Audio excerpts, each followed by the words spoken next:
الدكتور نجم عبد المبشر مدير الأنشطة الرياضية والفنية. السيدات والسادة يسعدنا جدا مشاركتكم حفلنا اليوم مع دوري الدبلوماسية. نبدأ حفلنا بعزف النشيد والإعلام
Gracias.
الكبير، وأشكر شبابنا وأشكر شاباتنا وأشكر كل من دعم هذه البطولة.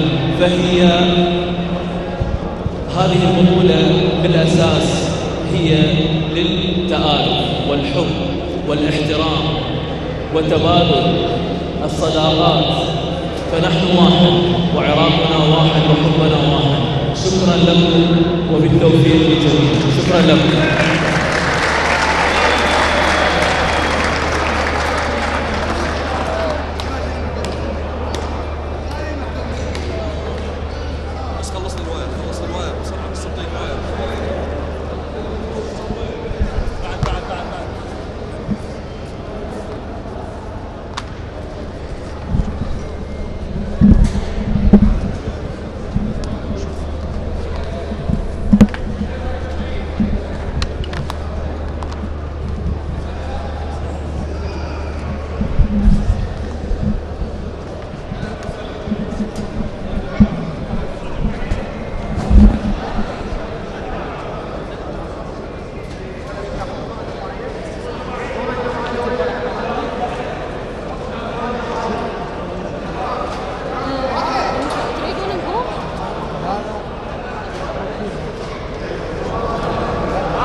بس عنا نص بس قلت له هو على الفيس عمو بعد ما تفوت منا عمو حبيبي ليش يسوي دكتور هلا بالعراق، هلا بالعراق، وهلا بدور الديوان الاول، هلا باخواننا المسيحيين الابطال ابناء البلد الوصلاء، هلا بالمسيحيين، تحيه حب وسلام من كل العراقيين. هلا بالدكتور رامي، هلا بالابطال، هلا بالفريقين، وهلا بوزاره الشباب والدكتور نجم مطشر البطل. عاش العراق!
أعزائي مشاهدي قنوات شبكة الإعلام العراقي الكرام، السلام عليكم ورحمة الله وبركاته. المباراة النهائية لدورة تحدث عن دوري الديوان من خلال هذه النسخة الأولى، وبالتالي المباراة الأخيرة المباراة رقم 55 من خلال هذا الدوري. كل التوفيق لكلا الفريقين بالنسبة لمباراة اليوم، كنيسة الروم وكنيسة اللاتين وجها لوجه من خلال هذه المباراة.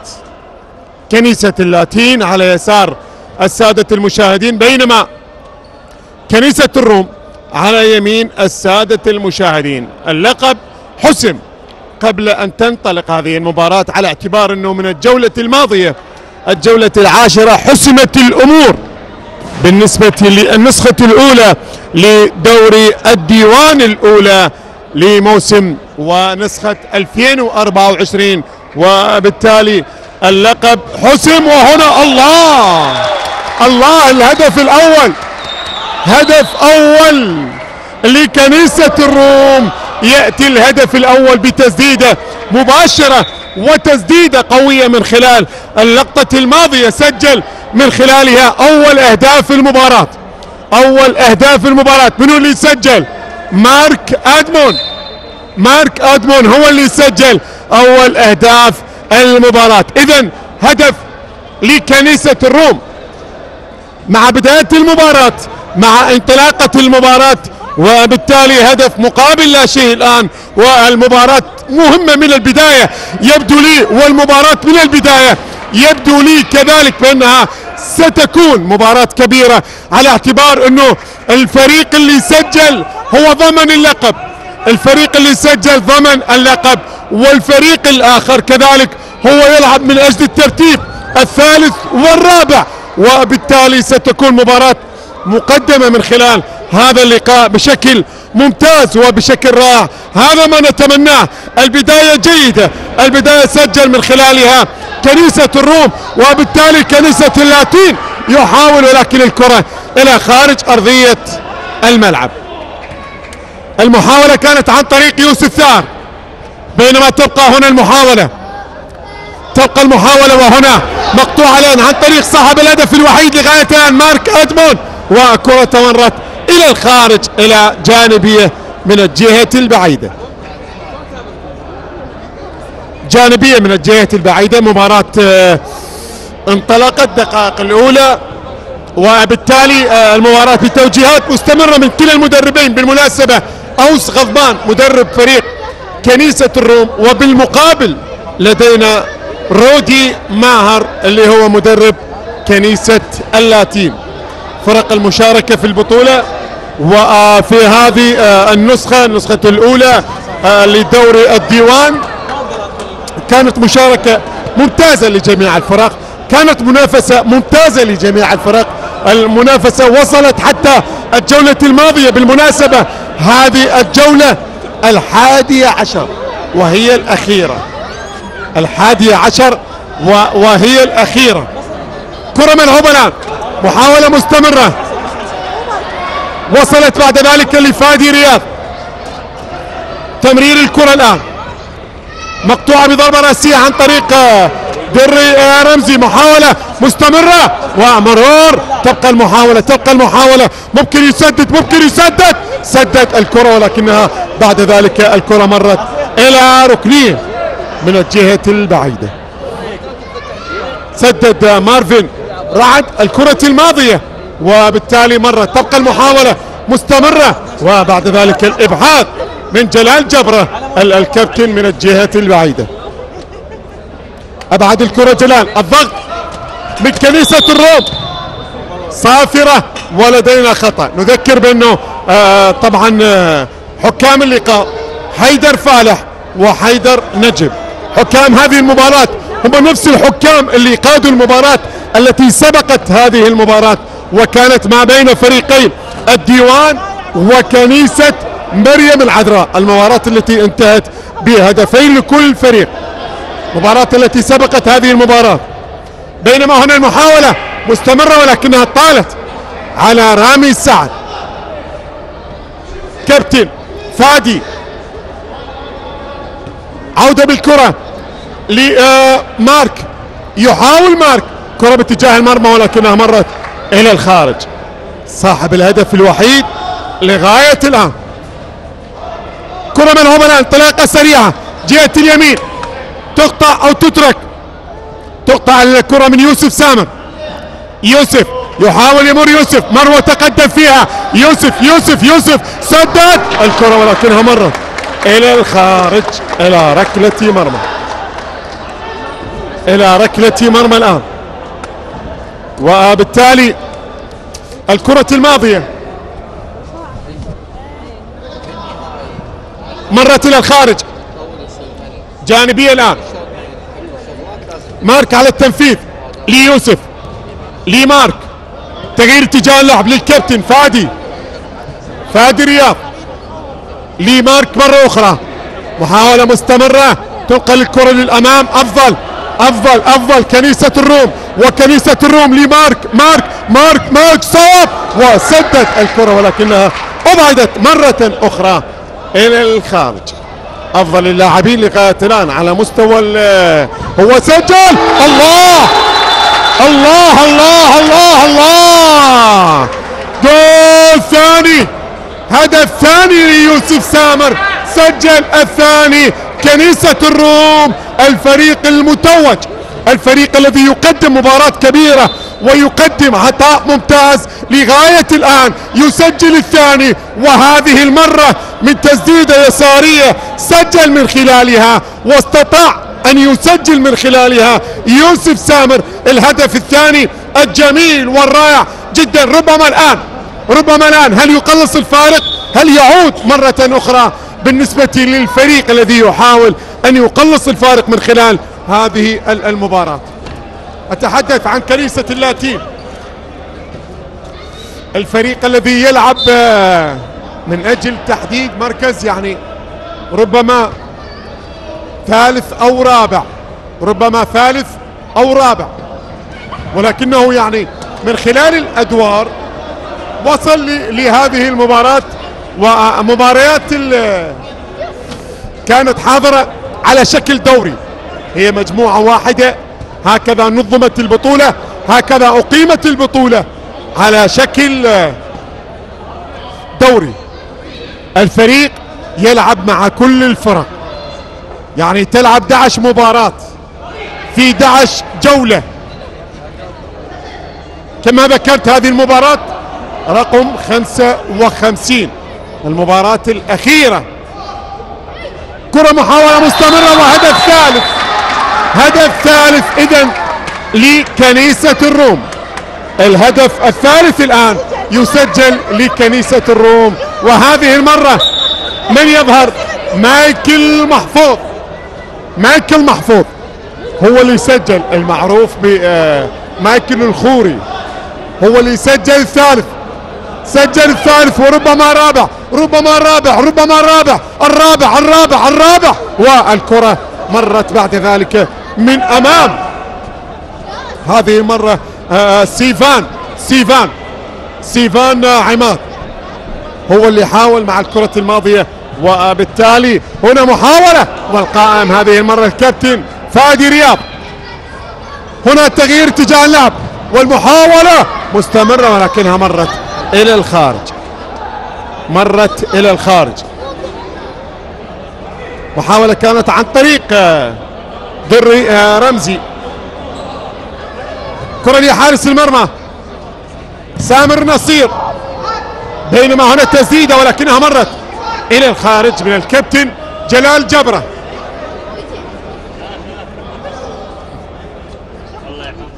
كرة ملعوبة الآن لمصلحة مايكل، محاولة مستمرة لهدف رابع، والانطلاقة حاضرة، وبعد ذلك الكرة اصطدت وتحولت إلى الخارج.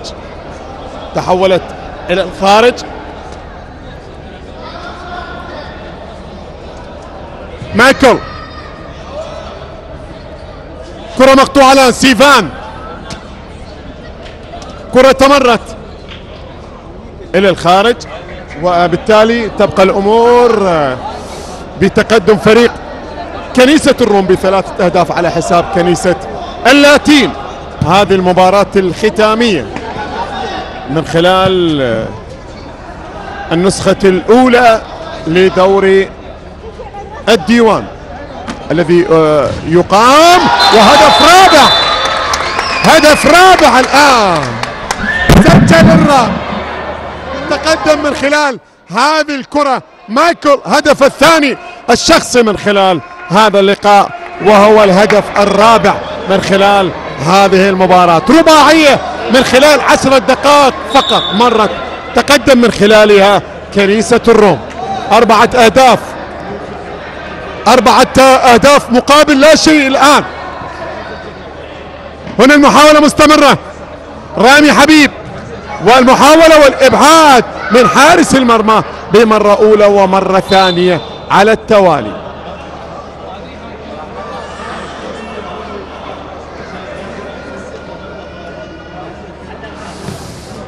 كرة تنفذ، وصلت لحارس المرمى، تنقل لمايكل، مايكل هاتريك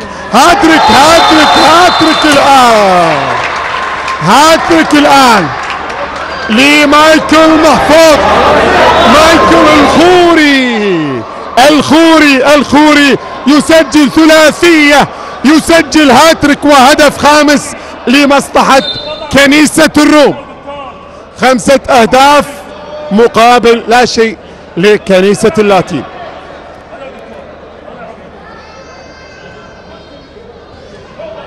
خمسة أهداف مقابل لا شيء. الآن نتيجة كبيرة مع بداية المباراة، مع أتحدث عن 12 دقيقة ربما مرت ويتقدم من خلالها كنيسة الروم ب5 أهداف.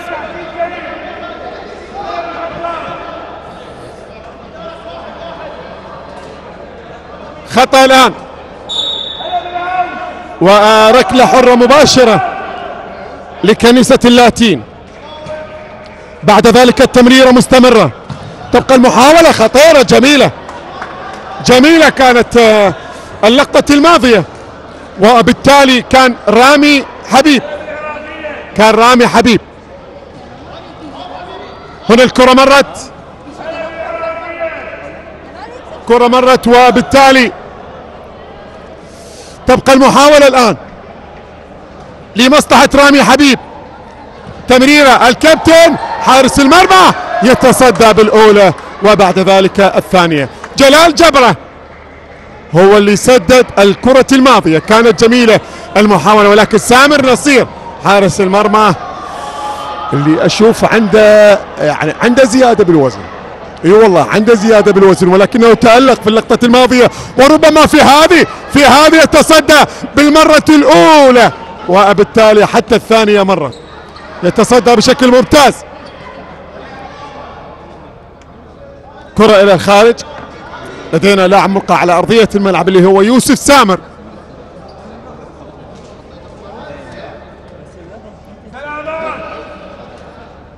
بالسلامة ليوسف سامر، سجل هدف من خلال هذه المباراة، والهدف الأول سجل ماركا آدمون، والثالث والرابع والخامس كان عن طريق مايكل محفوظ. بينما هنا رامي، كرة وصلت الآن لحارس المرمى يوسف مازن، تمرير لرامي سعد، لرامي حبيب، دري، رمزي. تبقى المحاولة هذه خطيرة وخروج لحارس المرمى موفق كان من خلال اللقطة الماضية. هنا المحاولة مستمرة،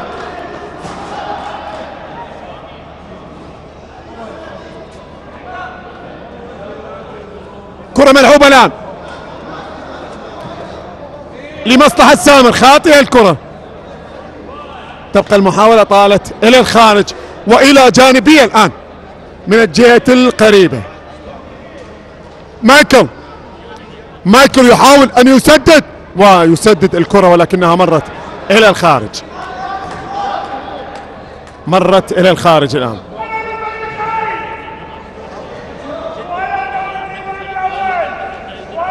يوسف مازن، كرة إلى الخارج جانبية الآن.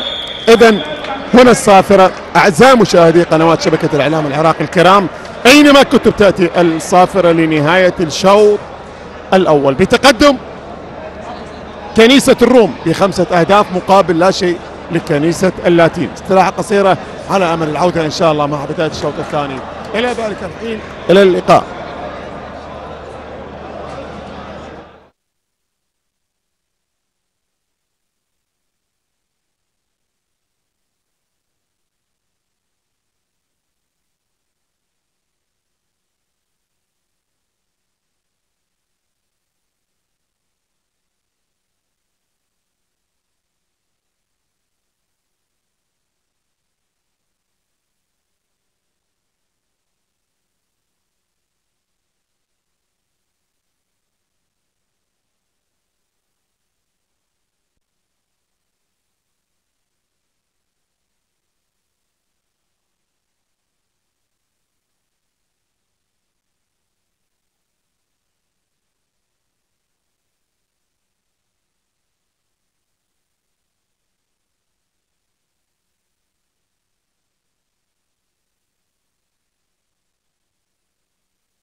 أعزائي مشاهدي قنوات شبكة الإعلام العراقي الكرام، السلام عليكم ورحمة الله وبركاته. مرة أخرى عودة للشوط الثاني من لقاء كنيسة الروم وكنيسة اللاتين. تركنا الشوط الأول بتقدم فريق كنيسة الروم ب5 أهداف مقابل لا شيء. شوط مثالي كان لكنيسة الروم. وهنا بداية الشوط الثاني، لقاء الختامي، المباراة النهائية. تحدث عن النسخة الأولى دور الديوان لعام 2024. هنا بداية الشوط الثاني كالمعتاد، الكرة لمصلحة كنيسة الروم الذي يحاول مع بداية الشوط الثاني إضافة هدف سادس، ولكن الكرة بعد ذلك اصطدت ومقطوعة مرتدة الآن لكنيسة اللاتين. محاولة مستمرة، تبقى الكرة وتبقى المحاولة. فريق يحاول أن يسجل من خلال هذه المباراة، وبعد ذلك إبعاد من أمام داود جوني من خلال اللقطة الماضية. وهنا محاولة مستمرة ولكنها طالت على يوسف سامر، طالت على يوسف سامر من خلال اللقطة الماضية. كرة وصلت لحارس المرمى، أعتقد بأنه وسيم عصام حارس من خلال الشوط الثاني. والشوط الأول كان سامر نصير حارس مرمى فريق كنيسة الروم. تبقى المحاولة مستمرة وتسديدة، ولكنها اصطدت، كانت تسديدة حاضرة عن طريق مايكل محفوظ. كرة على مستوى خط الدفاع، تمرير الكرة، بعد ذلك تبقى المحاولة مستمرة الآن، وبعد ذلك وصلت لحارس المرمى قبل خروج الكرة والإبعاد الآن إلى الخارج جانبية من الجهة البعيدة. فرق التي كانت مشاركة في هذه النسخة الأولى لدور الديوان، أتحدث عن فريق الديوان، كنيسة اللاتين، كنيسة مريم العذراء، وكذلك كنيسة الروم وكنيسة الاتحاد وكنيسة الرسولية وكنيسة المعمرانية، وكذلك كنيسة سيدة النجاة وكنيسة الأقباط وكنيسة سيدة الزهور والجمعية الأرمنية وكنيسة كريكور منور. هذه الفرق التي كانت مشاركة من خلال هذه النسخة الأولى لدوري الديوان. كرة ملعوبة الآن لمصلحة يوسف سامر، كرة وصلت لحارس المرمى صافرة، ولدينا خطأ لحارس مرمى فريق كنيسة اللاتين يوسف مازن.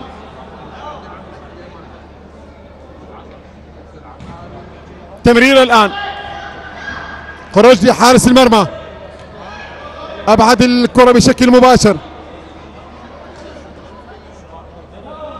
خلال اللقطة الماضية. هذه الفرق التي ذكرتها وهذه المباراة لحساب الجولة 11 بالنسبة لهذه النسخة. ممكن أن نشاهد نسخة ثانية في العام القادم، هذه في عام 2024. ممكن أن نشاهد نسخة ثانية في عام 2025. تنظيم مباشر من ديوان أوقاف الديانات للمرة الأولى، هذا بالنسبة لهذا التنظيم. وكذلك لدينا هداف، طبعا هداف لهذه النسخة اللي هو يوسف سامر.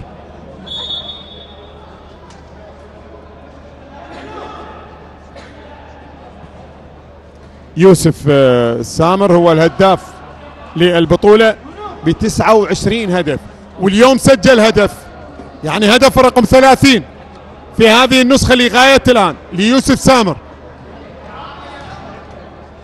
كرة ملعوبة ليوسف، طالت إلى الخارج، طالت إلى الخارج الآن.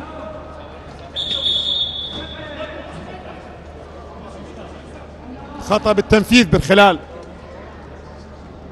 اللقطة الماضية، خطأ مرة أخرى. تبقى المحاولة لمصلحة كنيسة اللاتين. سريع الكرة بجهة اليسار وخروج موفق من خلال اللقطة الماضية لوسيم عصام. تبقى المحاولة مستمرة جانبية الآن من الجهة القريبة والتسديدة حاضرة من قبل رامي حبيب ولكنها اصطدت وتحولت إلى الخارج. محاولة مستمرة الآن جيد من خلال الشوط الثاني كنيسة اللاتين. كرة في الوسط، تمرير بعد ذلك وصلت لحارس المرمى يوسف مازن. محاولة مستمرة مايكل محفوظ، مرور ممتاز ولكنها مقطوعة بعد ذلك. تبقى المحاولة الآن جهة اليسار، تغطية ممتازة. الله الله على المرور الممتاز. بعد ذلك محاولة وفرصة لهدف سادس، فرصة لهدف سادس ولكن الكرة مرت وأبعدت بعد ذلك.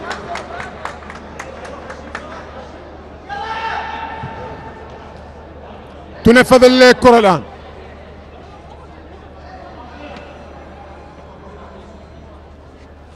وسيم، تمرير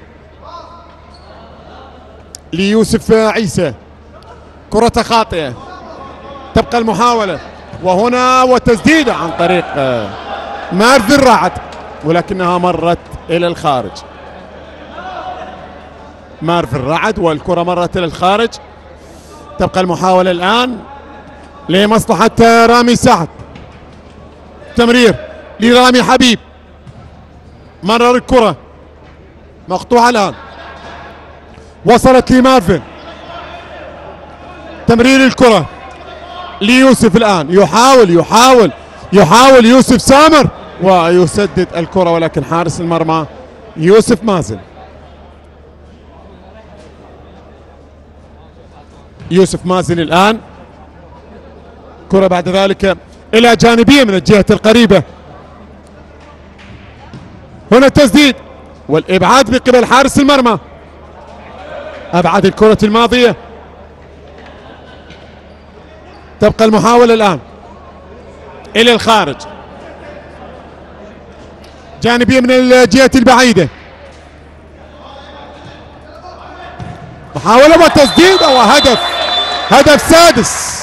اي نعم، هدف سادس هذه المرة يسجل عن طريق يوسف عيسى، يسجل هدف سادس لمصلحة كنيسة الروم. كنيسة الروم الأرثوذكس يسجلون الهدف السادس، ولكن الهدف من خلال الشوط الثاني هو الأول، على اعتبار أنه 5 أهداف سجلت من خلال الشوط الأول، وهنا في الشوط الثاني لغاية الآن يسجل هدف واحد فقط.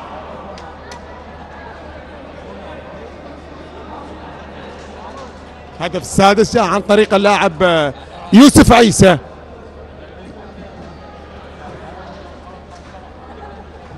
كرة لحارس المرمى وسيم عصام. طبعا قيمة مباريات الدوري في ملعب الجمعية الخيرية الأرمنية عمومية من خلال ال10 جولات الماضية. فقط هذه المباراة الأخيرة، مباراة الجولة 11 تقام هنا وبتنظيم مباشر من وزارة الشباب والرياضة للمباراة الختامية.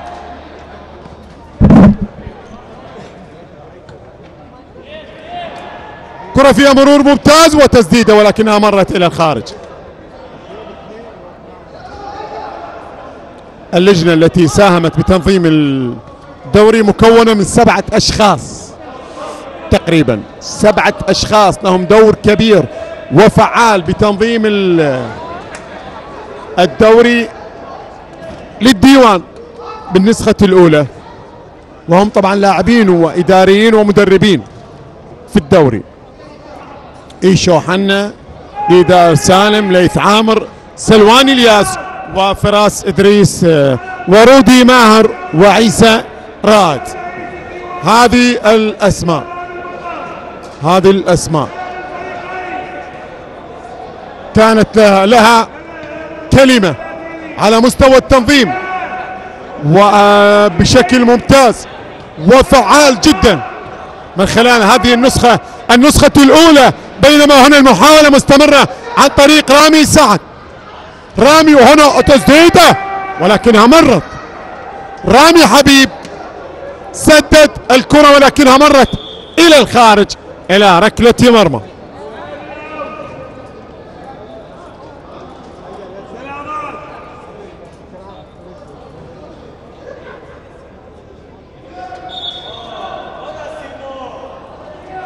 كرة ملعوبة لي مايكل، سدد الكرة ولكنها اصطدت وتحولت إلى جانبية. أفضل لاعب شاب ميلاد من كنيسة الأقباط، هذا أفضل لاعب شاب. وأفضل حارس سرمد سامي من فريق الديوان. هنا محاولة مستمرة وحارس المرمى يتصدى من خلال اللقطة الماضية. طبعا لدينا الفريق المثالي كنيسة الرسولية، وأفضل لاعب في الدوري هو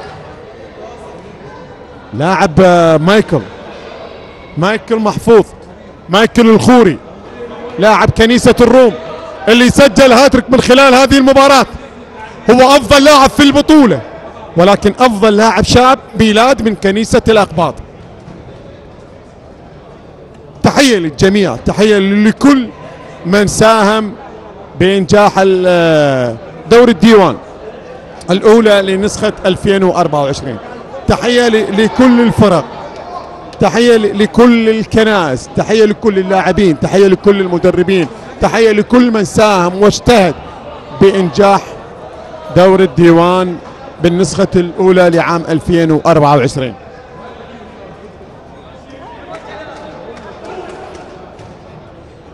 كرة ملعوبة الآن ولكنها طالت إلى الخارج.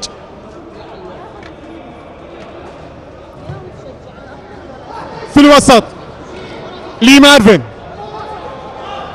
تمرير مايكل، حاولة مستمرة مقطوعة من أمام مارك أدمون، مرتدة سريعة الآن، سريعة والكرة مرت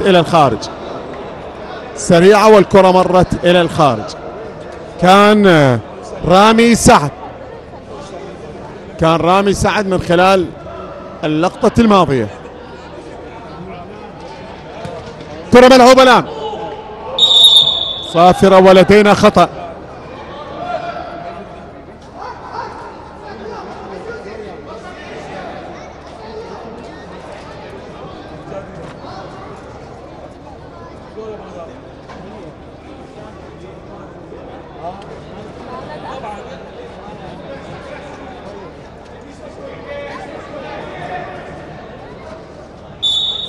خطأ وركلة حرة مباشرة. تنفذ الكرة، ارتداد سريع، خطأ واضح، وبالتالي إعاقة للاعب رامي سعد.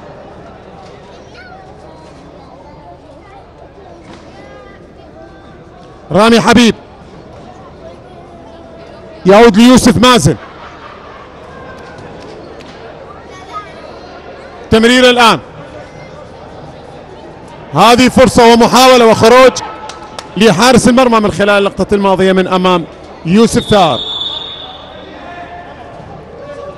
دقيقة واحدة الوقت المضاف. هنا تسديدة ولكن حارس المرمى يتصدى وسيم عصام. تبقى المحاولة ولكنها مرت إلى الخارج. مرور ممتاز وتغطية كذلك ممتازة، وتبقى المحاولة هذه خطيرة وحارس المرمى يتصدى للكرة الماضية.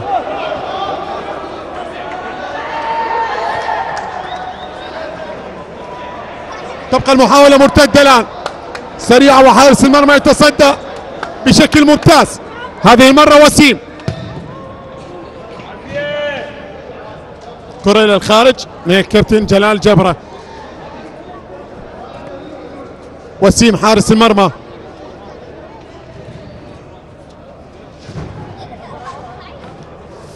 كرة جانبية مرة أخرى من الجهة القريبة.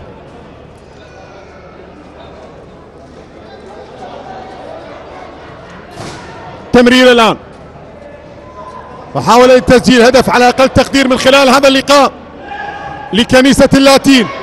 مقطوعة الكرة، تبقى المحاولة، ممكن يسجل والكرة تبقى رامي حبيب. الله الله الله، ولكن حارس المرمى بعد ذلك تصدى للكرة،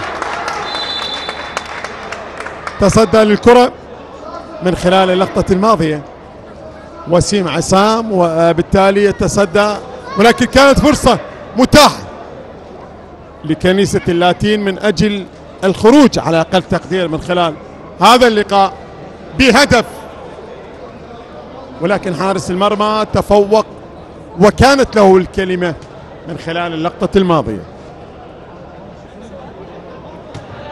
كرة ملعوبة الآن، حاولة مستمرة، مرور ممتاز، صافرة وخطأ الآن، صافرة وخطأ وركلة حرة مباشرة. تنفذ الكرة بشكل سريع والمحاولة مستمرة ولكنها إلى الخارج. إذن هنا الصافرة تأتي. أعزائي مشاهدي قنوات شبكة الإعلام العراقي الكرام، أينما كنتم تأتي صافرة حكم اللقاء لتعلن عن نهاية المباراة الختامية لدوري الديوان بالنسخة الأولى لعام 2024 بتفوق وانتصار كنيسة الروم ب6 أهداف مقابل لا شيء لكنيسة اللاتين. مبروك للجميع، وعلى رأسهم كنيسة الروم الفوز بهذا اللقب للنسخة الأولى. حتى ألتقيكم في مواعيد قادمة، تقبلوا تحياتي علي الشمري، والسلام عليكم ورحمة الله وبركاته.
ذات الحمل.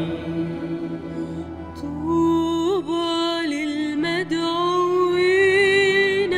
إلى وليمة الحمل.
واستجب لنا يا ذا الجود والكرم. أمامك نطرق يا رب، منك نسأل الرحمة، افتح واستجب لنا يا ذا الجود والكرم.